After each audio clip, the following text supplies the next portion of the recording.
It's another edition of Behind the Mic with AudioFile magazine. I'm Jo Reed, and Alan Minskoff has been with me for the whole week. Hello, Alan. Hi.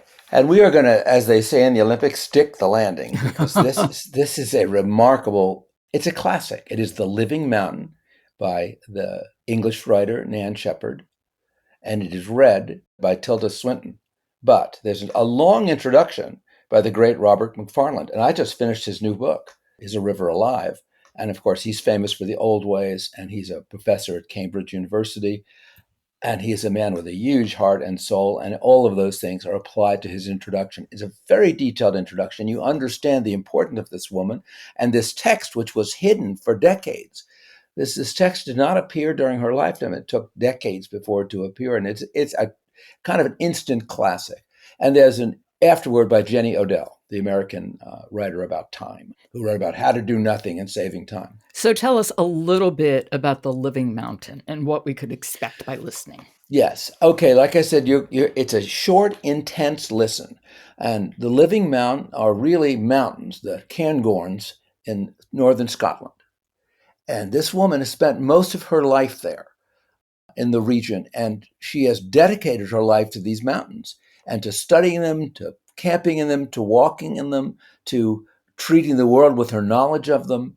And you get that. And I need to jump very quickly to Tilda Swinton, the actress Tilda Swinton. And boy, I hope she reads other things, because I could not get enough of her voice. I mean, we know that she's an award-winning actress and has the highest cheekbones in the Western world.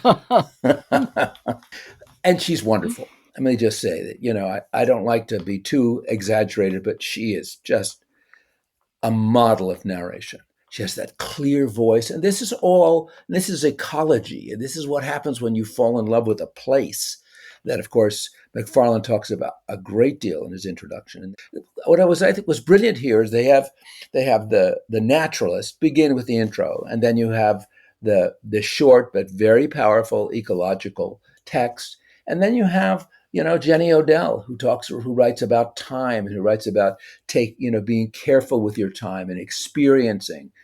So it won the Earphones Award and richly deserved it.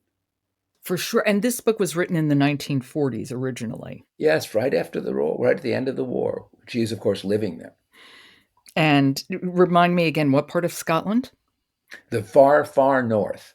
This is the mountainous far north of Scotland, although these aren't mountains by American standards, but it's more wintry than any other part of the British Isles. Let's hear a little bit. Do you need to set this up, or does it all make sense when we listen? Well, let me just say this is, of course, Tilda Swinton. And this is the kind of self-defining, her first climb. This is The Living Mountain by Nan Shepherd, read by Tilda Swinton. My first climb was Ben Macdui. Rightly, since he is the highest, and by the classic route of Corrie at Shachen. And from that first day, two ideas persist. The first is that a mountain has an inside. I was well accustomed to hills, having run from childhood on the Deeside Hills and the Monoliths, those flowing heights that flank the Spey on the other side from the Cairngorms, an ideal playground for a child. And the end of a climb meant for me always the opening of a spacious view over the world. That was the moment of glory. Oh my God. She is a wonderful narrator. She really is. I find this so captivating. Oh, I did too. And another quick point that I didn't make is that the Cairngorms are dangerous. People freeze to death in them. I mean, this is just not the beauty, the metaphorical beauty of a remarkable ecological experience. This can be a dangerous place. And I'm going to be there next month. Oh, how wonderful for you! So I think I'll have to get the audiobook and listen to it on the plane. It's a short listen. You'll have time left over. Lovely.